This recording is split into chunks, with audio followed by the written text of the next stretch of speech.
Doctor, bienvenido, vamos arriba. ¿Cómo está usted? Bien, gracias. ¿Qué se dice? Gracias por la gentileza, como siempre, la gratitud. Realmente, como siempre he dicho, me siento muy honrado de estar acá en tu programa y sobre todo con agradecer la gentileza de la sintonía de esa gran teleaudiencia. Para ello, un saludo para todos aquellos que nos siguen y que les gusta nuestro contenido. Es bueno hay que tener una formación, por lo menos es una guía. Ahora bien, el conocimiento es una cosa y la integridad de la persona es otra.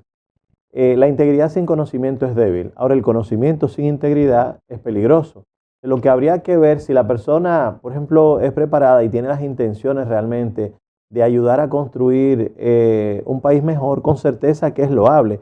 Es bueno siempre tener personas que sean capacitadas porque generan admiración en los demás, o el hecho de querer ser, no como algunos, por ejemplo, patrones de referencia que tenemos hoy en día en nuestra sociedad que realmente son negativos hacia nuestros jóvenes. Pero el hecho de prepararse, de tener una persona capacitada, realmente uno espera que sea por lo mejor y que haya la integridad suficiente para ejecutar el trabajo. Creo que, por ejemplo, de nuestra experiencia viviendo, estudiando, trabajando en Europa, muchos gabinetes son elegidos en base a obligación de resultados. Si producen resultados, es lógico que se van a mantener. Ahora también hay que ver las circunstancias. A veces tú tienes personas que son extremadamente competentes. Yo recuerdo que en Francia, quizás el dauphin, como diríamos nosotros en francés, de Jacques Chirac, era Dominique de Villepin. Era la persona más idónea. Ahora, ¿qué ocurre? Las circunstancias se presentaron. Creó una ley del primer empleo en un momento de que los europeos tenían derecho, sobre todo en algunos países de Europa, derecho al 70, al 80% del último salario. Es decir, cuando te quedas desempleado. Entonces, ¿qué ocurre? Se creó una ley del primer empleo visualizando futuro a crear más plazas de empleo, es decir, dando la oportunidad de que los empleados pudiesen ser contratados hasta un año sin ese derecho. Es decir, en el caso, quien propuso esa idea, que era la persona más idónea, era Dominique de Villepin. ¿Qué ocurre? No supo renunciar en su momento, no supo renunciar a esa idea. Comenzaron las propuestas en Francia. ¿Y qué ocurrió? Una persona que probablemente era la más idónea para llegar a un punto determinado no llegó. Entonces valoramos la iniciativa de que sean personas capacitadas y que sean personas que inspiren a los demás a querer crecer. Es lo que pienso en ese sentido. Yo estoy de acuerdo en que hay que tener personas capacitadas dentro del tren gubernamental. Yo diría que no solamente tener proyectos, sino darnos cuenta de que uno se debe a los demás. Y tú eres fuerte cuando los demás son capaces de migrar socialmente o de tú generar bienestar en la sociedad de tal manera que pueda existir una respuesta positiva en cuanto al mejoramiento de la calidad de vida de la gente. Es lo que yo pienso. Si de antemano no hay esa idea, realmente de nada sirve que uno vaya quizás a un puesto, ni tampoco, por ejemplo, estar siendo parte de un sistema perverso que somete a la mayor parte de la población a ser pobre. Entonces, quizás un problema grave que tenemos es la falta de cuestionamiento, es la falta de capacidad de poder interpretar y darse cuenta que muchas veces, lejos de ser política como un servicio, como lo planteaba Juan Bosch, de servir al partido para servir al pueblo, es decir, la política es un servicio. Él decía que no vive para servir, que no vive para servir, no sirve para vivir. Entonces, sencillamente es eso. Hay un sistema corrupto, perverso, que convierte a los demás en mercancía. Y muchos piensan que es más importante mantenerse dentro del sistema en posiciones de dirigencia que hacer lo correcto, pero no nos damos cuenta de que realmente, como decía Santa Mónica, el alma y el espíritu del hombre es eterno. Y decía, el cuerpo del hombre es como el caparazón, y el caparazón es temporal. Ella lo decía así, porque realmente creía, todos somos parte de un todo. Entonces lo más lógico es buscar la manera de que las cosas sean diferentes por el bien de construir un país mejor, un país en el que otros puedan aspirar. Es decir, hay que ver, por un lado está la integridad, por otro lado está el conocimiento y por otro lado está un sistema perverso, corrupto, que somete a las personas a ser activos y mercancías y solamente después lo único que le interesa es sacar los beneficios de esa mercancía. Esa riqueza no se la van a llevar por más que quieran. Y la verdad, por más que lo oculten, es como un diamante que lo puedes colocar en el basurero más horrendo y en algún momento el reflejo de la luz del sol lo va a sacar. Entonces, vamos a hacer las cosas por el bien de todos, vamos a hacer política buscando lo que es el bien común, el interés general, el bienestar colectivo, el desarrollo integral de todos, la preservación de derechos que son fundamentales, ir cambiando esas necesidades que tiene la gente por derechos. Es lo que pienso y lo que pienso de la política. Hay algunos que se oponen a cambiar y no se dan cuenta que lo están esperando desde que crucen la línea, porque todos nos vamos, pero usted pierde su cuerpo físico, pero no pierde lo que usted es. La esencia de lo que usted es, eso usted no lo pierde, lo están esperando. Y si no conoce, estudia un poquito más y le hace la teoría de los cinco cerebros y se den cuenta que la gallina solamente quizás tiene un cerebro antiguo no desarrollado, tiene el instinto, pero no tiene tampoco el sistema límbico ni el aparato emocional. Entonces hay que darse cuenta, usted va a volver y va a retornar a este mundo, y todos los grandes hombres, eso es lo que han hecho, se dan cuenta de que existe una fuerza buena y sublime que controla todo con su sabiduría y su inteligencia, aquella que se revela en la armonía ordenada de todo cuanto existe, está ahí, estamos siendo todo el tiempo observados, y el que se porta mal y no hace lo correcto, lo están esperando cuando cruce la línea. Nada, mira, un ministro de la juventud para mí es algo muy importante porque tiene que ser un referente moral para los jóvenes. Yo diría, por ejemplo, un ministro de la juventud bueno, hay áreas diferentes del saber. Tradicionalmente, para mí, es una persona que, por ejemplo, el adecuado. Una persona que en la infancia dentro del colegio es elegido, que es elegido en la secundaria, vamos a suponer, como docente de físicas y matemáticas, por ejemplo. Un joven que en la universidad es elegido como docente, es un joven que, por ejemplo, si después hace una maestría, un doctorado, es elegido como docente dentro de y por ejemplo, y que termine siendo, vamos a suponer, miembro de una sociedad importante en el extranjero o acá, y que tú tengas un norte, que los demás te vean como una persona, como un ente a seguir. Es lo que yo pienso. Tradicionalmente un ministro de la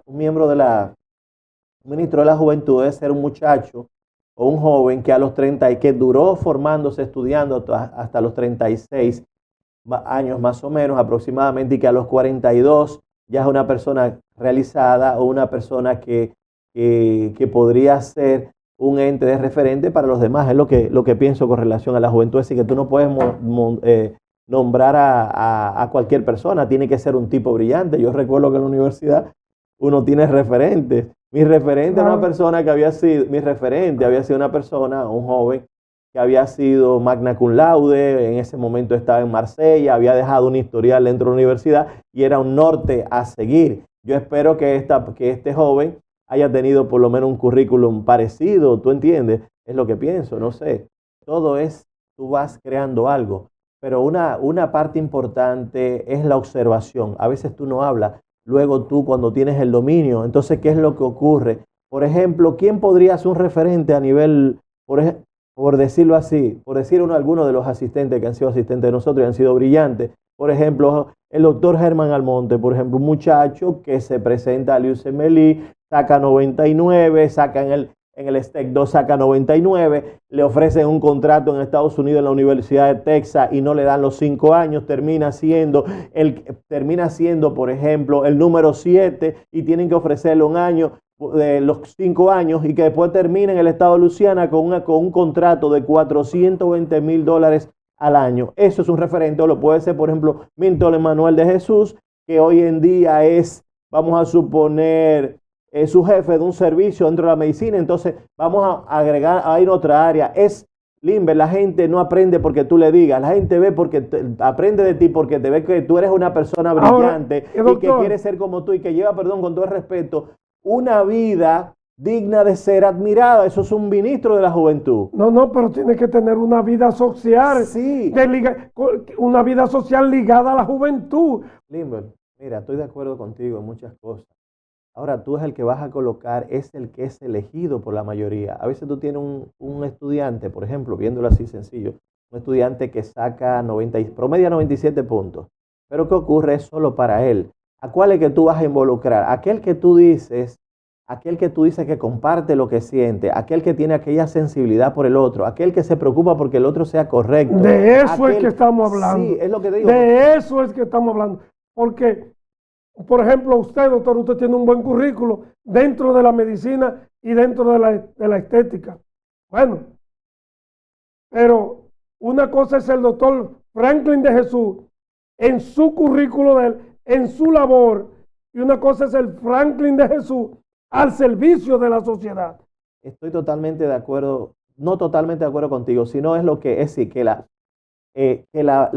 acciones de la persona vayan conforme a lo que tú dices. Es decir, si no hay coherencia, tiene que haber coherencia. A veces, por ejemplo, tú dirías, un muchacho que siempre andaba con un libro debajo del brazo, muchas veces era considerado anticuado. Y mira cuáles son los referentes morales que tenemos hoy en día. Es decir, ¿se puede opinar cualquier cosa a través de medios de comunicación de masa? No, tienes que tener cuidado hasta con las palabras que tú utilizas. Y si eres un profesional de un área determinada, tú tienes que tener una terminología. Ahora, de que tú quieras de que sea sencillo para que los demás lo entiendan. Sí, es verdad, pero ante todo tiene que tener una vida correcta, tiene que tener valores, como lo decía Marcos Aurelio, el primer valor es la justicia, está la verdad, está la humildad conforme a la verdad. No te intentes vender la imagen de que eres humilde para intentar manipular a los demás. Está la lealtad, está la valentía y está la inteligencia en sí misma, que se constituye en un valor fundamental. Eso es lo que los demás pueden copiar de ti. El hecho de la persona que tú eres, de que llevas una vida digna conforme a ser admirada por otros, y es la única forma de poder construir un país mejor. Es decir, en base a ejemplos, no respetando el derecho de los otros, ayudando a los demás a que se desarrollen. Es lo que pienso. Mira, Limber, yo diría lo siguiente, es decir, cada quien, es decir, siempre, y como más la responsabilidad de un presidente, siempre en base a su conocimiento, a buscar lo mejor en pos de hacer un buen gobierno. Hay que ver que este gobierno en los primeros 4 años fue un gobierno de justificaciones y también de gastos. Es decir, un gobierno que aumentó la nómina pública en más de 40,000 millones, por año. Es un gobierno que ha hecho la menor inversión pública en los últimos 60 años.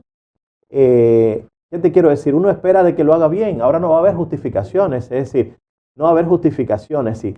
Hay que ver la situación de la población dominicana, que muchas veces se vende una idea de que estamos mejor, pero están mejor aquellos que son dueños de la riqueza.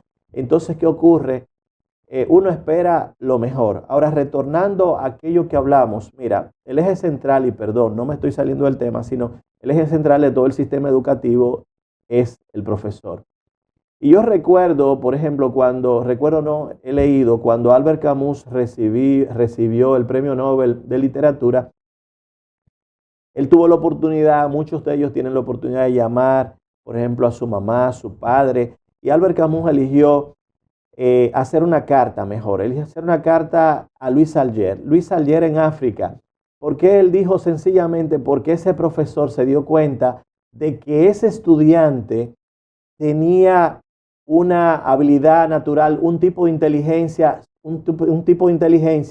y entonces lo ayudó. Y él dijo, bueno, gracias a Dios y gracias a Louis Alger, yo hoy en día estoy recibiendo el premio Nobel de Literatura. Entonces muchas veces el profesor no elige. Es decir, ¿cuál es el ideal a seguir? El que el profesor es capaz de elegir. ¿Por qué? Pero no es muchas veces el más inteligente en un área determinada. Es muchas veces el que comparte, el que es capaz de buscar la manera de que los demás avancen. Es lo que pienso. Entonces nosotros esperamos por el bien de todos de que estos funcionarios hagan lo mejor, porque en el fondo es nuestro país y todos queremos que vaya para mejor. Nosotros mismos quizá hemos incursionado en la política por el hecho de que no perdemos las esperanzas de que si es posible se pueda construir un futuro diferente, de que nos sentimos un poco impotentes ante ver una parte de la población sometida a ser pobre toda su vida. Es como si tú tuvieras una granja de personas que muchas veces sienten que es imposible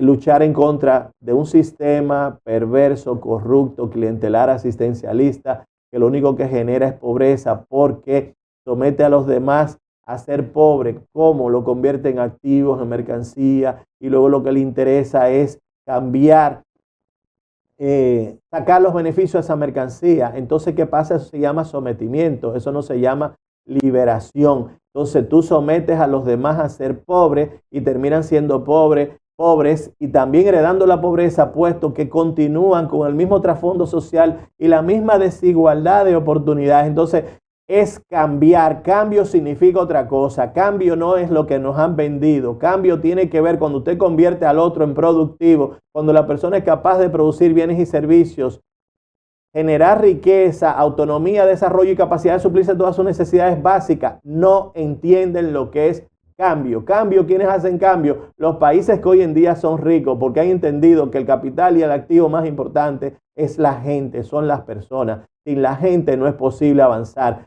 Si la mayor parte de nuestra población, los jóvenes, el 34% de nuestros niños, de nuestros jóvenes, que son ninis, ni estudian ni trabajan, es decir, hay entre 800,000 jóvenes entre 15 a 25, entre 18 a 25 años que ni estudian ni trabajan. Entonces ese es el problema. ¿Cómo sacamos esos jóvenes y los convertimos en productivos? Jóvenes que se levantan a las 10 de la mañana, que los referentes morales que tienen son gente, por ejemplo, una música que incita a tener sexo precoz, a hacerlo mal hecho. No, hay que plantear otros referentes. Por eso es que yo digo que es cuidadoso tú colocar en una posición determinada a cualquier persona. No, y con esto no cuestiono la integridad de ninguno de ellos, pero sí tú tienes que tener cuidado. Tiene que haber obligación de resultado, y el que no produzca resultado, entonces que se vaya para su casa y hacer otra cosa. Y el que quiera vivir de la política,